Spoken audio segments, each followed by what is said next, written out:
नमस्कार, मैं हूं डीआरएक्स अभिलाषा आईएमएस बीएचयू से। दोस्तों, हाल ही में हेपेटाइटिस बी और सी के मामले बहुत ही तेजी से बढ़ रहे हैं, खासकर गाजियाबाद, यूपी और कई अन्य राज्यों में।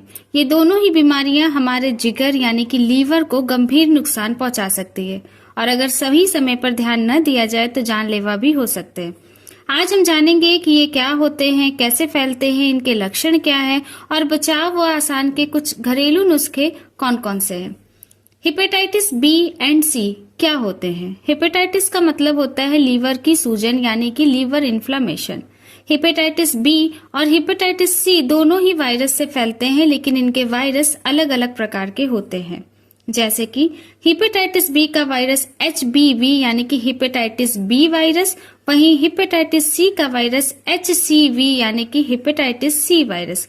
दोनों का असर हमारे लिवर पर होता है, जिससे लिवर सही तरीके से काम करना बंद कर सकता है और अगर इलाज ना हो तो लीवर सीरोसिस और लीवर कैंसर तक ले जा सकते हैं। चलिए जानते हैं कि इनके कारण और फैलने के तरीके क्या होते हैं। हेपेटाइटिस बी एंड सी फैलने के जो मुख्य कारण हैं वो कुछ इस प्रकार हैं, जैसे कि इन्फेक्टेड ब्लड का ट्रांसफ्यूजन।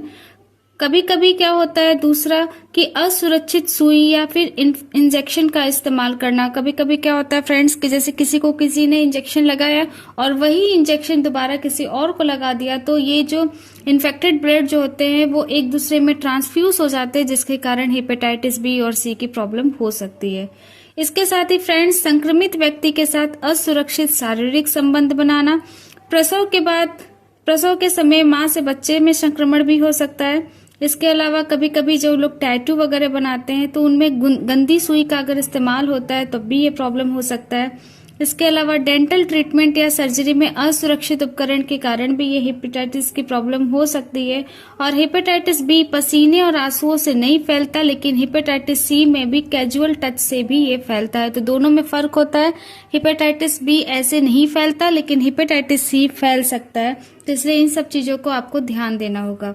लक्षण की बात करें तो कुछ शुरुआती लक्षण इस प्रकार के होंगे कि जैसे आपको थकान लगेगा, हल्का बुखार रहेगा, भूख कम लगेगी, मतली यानी कि नौजिया और वॉमिटिंग की प्रॉब्लम होगी, हल्का पेट में दर्द रहेगा, खासकर राइट अपर एब्डोमेन में पेन रहेगा। इसके गंभीर लक्षण की बात करें तो आंख और त्वचा का पीला होना यानी जॉन्डिस जैसा होना, पेशाब का रंग गहरा होना, डार्क यूरिन, मल का रंग हल्का होना यानी कि पेल स्टूल, वजन कम होना, शरीर में सूजन, बार बार खून बहना या चोट लगने पर जल्दी न बढ़ना, क्लॉटिंग प्रॉब्लम, ये सारी प्रॉब्लम्स हो सकती है। कभी कभी क्या होता है फ्रेंड्स कि जो हेपेटाइटिस सी के मामले होते हैं उनमें शुरुआती लक्षण बिल्कुल दिखते ही नहीं जब तक वो गंभीर न हो जाए, तो इसीलिए इसको साइलेंट किलर भी के नाम से भी जाना जाता है।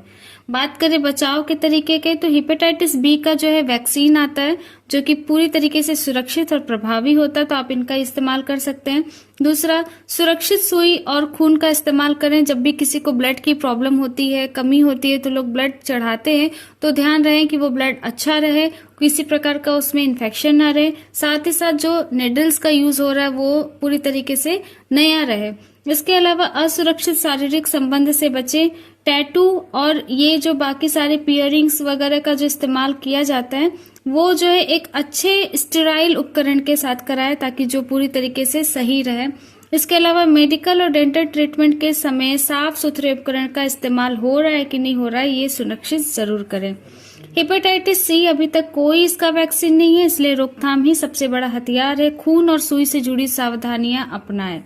बात करें आसान और घरेलू नुस्खों के बारे में, तो ये जो नुस्खे होते हैं ये पूरी तरीके से बस एक सपोर्ट के रूप में आपको डॉक्टर के इलाज के साथ साथ इसका यूज करना होगा। तो सबसे पहला है आंवला। ये विटामिन सी से भरपूर होता है जो लीवर के डिटॉक्स में मदद करता है। रोज 1 से 2 ताजे आंवले खाएं और आंवले का जूस पिए, ये बहुत ही ज्यादा फायदेमंद है। इसके अलावा गिलोय का रस लीवर की सूजन को कम करता है, इम्यूनिटी को बढ़ाने में सहायक होता है, तो आपको 20 से 30 ml गिलोय रस सुबह शाम लेना ही लेना है। इसके अलावा फ्रेंड्स, आप हल्दी वाले दूध का इस्तेमाल कर सकते हैं, क्योंकि हल्दी में करक्यूमिन होता है जो लीवर के हेल्थ में मदद करता है। सोने से पहले आपको रोज हल्दी वाला दूध पीकर ही सोना है। इसके अलावा आप नींबू पानी का इस्तेमाल कर सकते हैं, ये आपके लीवर को भी साफ रखने में, उनको डिटॉक्स करने में काफी ज्यादा हेल्प करता है। तो रोज सुबह गुनगुने पानी में नींबू मिलाकर पिए, ये काफी ज्यादा आपके लिए लाभकारी रहेगा। इसके अलावा ग्रीन टी एंटीऑक्सीडेंट से भरपूर होता है, तो लीवर सेल्स की जो मरम्मत होती है उसमें काफी ज्यादा हेल्प करता है। तो आप ग्रीन टी का भी इस्तेमाल करके अपने हेपेटाइटिस की प्रॉब्लम को थोड़ा सा कम कर सकते हैं। ये घरेलू नुस्खे केवल सहायक है, मुख्य इलाज डॉक्टर की सलाह के साथ ही करें। दोस्तों, हेपेटाइटिस बी और सी गंभीर लेकिन रोकी जाने वाली समस्या है, बीमारी है, जिसको आप समय पर वैक्सीन, साफ सफाई और सही इलाज से आप और आपका परिवार सुरक्षित रह सकता है। अगर आपको या आपके जानने वाले के ऊपर बताए गए लक्षणों में से कुछ भी दिखाई देता है तो आपको तुरंत डॉक्टर के पास जाना चाहिए, उनसे जांच कराना चाहिए। वीडियो पसंद आया तो चैनल को लाइक करिएगा, शेयर करिएगा और सब्सक्राइब करिएगा, ताकि जागरूकता फैले और हम सब मिलकर इस बीमारी को रोक सके। Thank you.